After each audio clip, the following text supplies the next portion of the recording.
Assalamualaikum warahmatullahi wabarakatuh. Perkenalkan, nama saya Arif Nurul Yahya dari Prodi Ekonomi Universitas IFHAT Semarang. Pada kesempatan kali ini saya ingin menjelaskan terkait dengan materi, yaitu tentang perdagangan internasional. Jadi di sini ada beberapa sub pembahasan. Yang pertama adalah bagaimana mahasiswa mampu memahami arti perdagangan internasional, kemudian mengapa ada pertukaran timbul, kemudian ada manfaat dari perdagangan, kemudian pembagian manfaat perdagangan, sumber manfaat perdagangan, dan yang terakhir adalah dari dasar perdagangan. Oke, yang pertama kita bahas terlebih dahulu, yaitu perdagangan internasional. Perdagangan internasional adalah kegiatan jual beli barang dan jasa yang dilakukan antar negara yang terlibat dalam ekspor dan impor untuk memenuhi kebutuhan domestik dan memanfaatkan keunggulan masing-masing. Jadi memang sudah seharusnya di ekonomi saat ini, bahkan dari beberapa tahun yang dulu memang sudah terjadi terkait dengan perdagangan internasional. Jadi intinya, contohnya adalah seperti yang sudah dilakukan Cina dan Indonesia beberapa tahun terakhir terkait dengan gadget. Ya, jadi kalau yang sering beli yang pakai iPhone, nah itu biasanya melalui perdagangan internasional. Contohnya seperti itu. Jadi perdagangan antara satu negara dengan negara yang lain. Lanjut, kemudian ada beberapa alasan mengapa pertukaran timbul. Yang pertama adalah perbedaan sumber daya alam. Ya, setiap negara memiliki sumber daya alam yang berbeda-beda. Contohnya, misalnya adalah Indonesia itu akan kaya hasil dari pertanian dan tambang. Contohnya adalah dari padi dan juga batu bara yang paling jelas. Kita sering untuk impor, yaitu batu bara. Nah, di Jepang itu juga unggul dalam teknologi, tapi minim sumber daya alam. Makanya banyak sekali orang-orang Jepang itu memaksimalkan teknologinya daripada sumber dayanya. Tapi kok bisa ya orang Jepang lebih maju? Nah, maka negara akan menjual kelebihan. Nah, negara itu akan menjual kelebihan yang mereka miliki dan membeli kekurangan dari negara yang lain. Nah, contohnya kayak di Jepang ini. Jepang itu memang banyak teknologi, tapi sumber daya alamnya minim. Contohnya di Jepang itu ada yang namanya motor listrik. Nah, listriknya dari mana? Listriknya yaitu dari bahan bakarnya adalah dari batu bara. Nah, jadi nanti Jepang beli batu baranya di Indonesia, kemudian nanti bikin teknologinya di Jepang. Nah, itu contohnya adalah dari perbedaan sumber daya alam. Yang kedua adalah dari perbedaan keahlian atau teknologi. Nah, tingkat teknologi dan keterampilan tenaga kerja di setiap negara memang berbeda-beda. Contohnya, negara maju itu bisa menghasilkan barang berkualitas tinggi dengan teknologi canggih. Contohnya Amerika. Nah, itu sudah banyak sekali. Dulu di Amerika sudah punya kartun atau film-film, kemudian di Indonesia masih biasa. Nah, seperti itu. Negara berkembang seperti Indonesia itu mungkin unggul di sektor pada karya seperti tekstil. Gitu. Nah, pertukaran memungkinkan negara memanfaatkan keunggulan masing-masing. Nah, jadi memang di Indonesia ini banyak sekali impor-impor tekstil ya. Nah, sedangkan di negara-negara maju itu sudah sering sekali kita menghasilkan barang berkualitas tinggi, seperti gadget yang paling jelas adalah di gadget. Nah, pertukaran memungkinkan negara memanfaatkan keunggulan masing-masing. Kemudian yang ketiga adalah perbedaan biaya produksi. Biaya yang menghasilkan suatu barang berbeda antar negara karena yang pertama adalah upah tenaga kerja. Jelas ya, karena setiap negara tentunya upahnya berbeda-beda. Kemudian ketersediaan bahan baku itu kembali lagi di nomor yang pertama, seperti perbedaan sumber daya alam. Kemudian ada tingkat efisiensi. Negara akan memproduksi barang yang lebih murah dan efisien, lalu menukarnya dengan barang yang lain. Nah, contohnya kayak dulu rame-ramenya HP Evercross. Nah, itu biasanya tingkat efisiensi, yang penting punya HP ada TV-nya. Nah, kayak gitu, itu juga merupakan perbedaan biaya produksi. Yang penting bikin banyak dan dijualnya cepat. Nah, seperti itu. Kemudian selanjutnya ada perbedaan kebutuhan. Nah, setiap negara juga punya kebutuhan konsumsi yang berbeda dan tidak bisa semua dipenuhi sendiri. Pertukaran terjadi agar masyarakat dapat menikmati berbagai barang dan jasa dari luar negeri.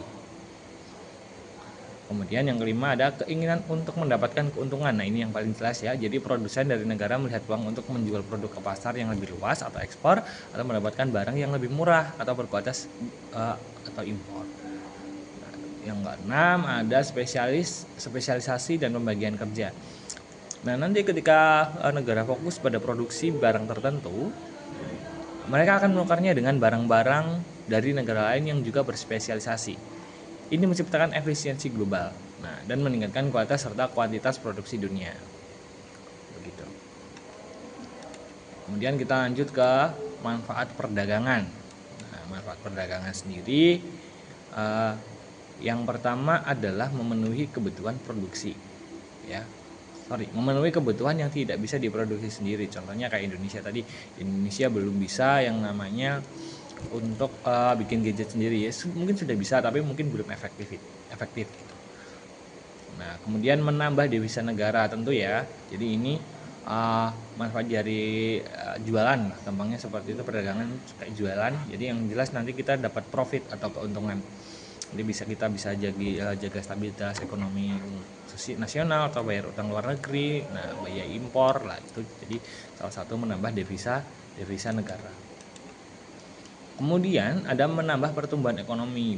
Nah, perdagangan meningkatkan aktivitas produksi dan konsumsi. Yang pada gilirannya yang pertama meningkatkan pendapatan nasional. Nah, kemudian menciptakan lapangan kerja baru dan memperluas pasar produk dalam negeri. Ini yang masih dalam proses berkembang di Indonesia sendiri. Ya, karena kita masih dalam negara berkembang. Kemudian ada mendorong efisiensi dan inovasi karena adanya persaingan global. Jadi mau tidak mau produsen harus putar otak untuk meningkatkan kualitas produk. Nah, mengembangkan inovasi teknologi serta menekankan biaya produksi agar tetap kompetitif. Nah, dulu sebelum seperti sekarang mungkin warung-warung makan mungkin jualannya konvensional, artinya mungkin buka warung di jalan atau nanti buka catering. Nah, kalau untuk sekarang sudah banyak sekali yang mau tidak mau harus buka pakai GrabFood, ShopeeFood, GoFood. Nah, itu sudah mulai banyak sekali, itu termasuk dalam mengembangkan inovasi teknologi itu tadi. Kemudian meningkatkan skala produksi. Perdagangan membuat pasar menjadi lebih luas sehingga produsen bisa menghasilkan dalam jumlah besar dan mencapai skala ekonomi.